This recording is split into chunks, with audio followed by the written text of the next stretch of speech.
Welcome to Morning Joan, the only podcast where we spill all the tea and then some. We've got a lot to dive into, but first, let's talk about the shocking death of actress Hayden Panettiere. The 36-year-old star, known for her roles in Heroes and Nashville, passed away on Sunday, and the news has left fans and fellow celebrities reeling. As the investigation into her death continues, we're learning more about the challenges she faced throughout her life and career. From struggling with addiction and postpartum depression to speaking out about the rampant sexual harassment and abuse in the entertainment industry, Hayden was always unapologetically herself. And it's that kind of honesty and vulnerability that has inspired so many people around the world. We've seen an outpouring of tributes from Hollywood, including a beautiful message from her former co-star Jack Coleman, who played her father on Heroes. He remembered Hayden as a magician with a spark that could light up any room. And it is clear that she will be deeply missed by everyone who knew her. The DEA has now joined the investigation into Hayden's death, and while we don't know much about what happened yet, it's clear that this is a complex and ongoing story. We'll be keeping a close eye on developments and bringing you updates as more information becomes available. For now, let's just take a moment to remember Hayden Panettiere, a talented actress, a devoted mother, and a true Hollywood original. We'll be right back with more tea on Morning Joan. Welcome back to Morning Joan. We're diving into the world of streaming, where a battle is brewing between two giants, YouTube and Netflix. It seems Netflix has been trying to poach YouTube's top creators with big checks. And now, YouTube is fighting back with an offer of its own, millions of dollars for exclusivity.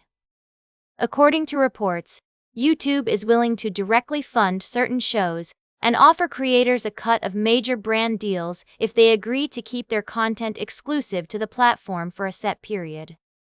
But that's not all. There's also a bit of a stick involved. Creators who decide to post their content on Netflix as well might find themselves losing out on YouTube's marketing pushes, event invites, and even a cut of brand campaign money. This move comes after Netflix started signing creators like Alan Chicken Chow and Nick DiGiovanni to post the same videos on both platforms at once.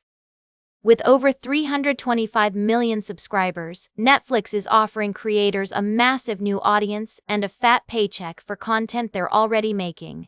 It's an easy sell, but YouTube isn't going down without a fight. The two platforms are no longer strangers to each other's turf. Either YouTube now grabs more TV screen time than any other streaming service, while Netflix has started licensing YouTube native hits like Cocomelon to hook younger viewers. It's clear that the battle for creators is heating up, and it'll be interesting to see how this plays out. For now, it seems creators are the ones cashing in on this tug of war. But as the streaming landscape continues to evolve, we can expect more moves like this from both YouTube and Netflix. Welcome back to Morning Joan, darlings. You know, that warm and fuzzy feeling that is supposed to make you feel all cozy inside. Well, let me tell you, it's not all it's cracked up to be. In fact, some of the biggest CEOs out there are pushing back against this notion. Take Netflix's Reed Hastings, for example. He recently said that if a company describes itself as a family, it better not ever do a layoff. I mean, can you imagine laying off your kids? It's just not something you do.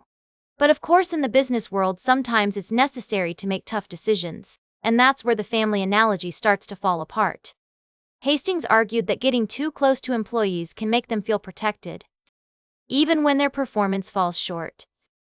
And let's be real, darlings, we all know someone who's been coasting on their job because they're part of the family. But Netflix is all about keeping the bar high and performing at championship levels.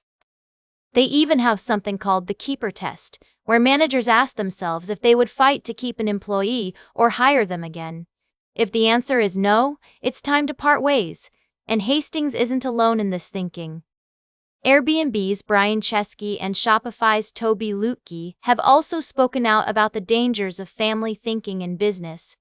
They say it can make it harder to hold employees accountable and let poor performers go. I mean, if you're part of a family, you can't just fire your cousin, right? So what does this mean for us? Well, it means that sometimes, tough decisions need to be made, even if they don't feel very family-friendly. But it also means that companies like Netflix are prioritizing performance and excellence over sentimentality.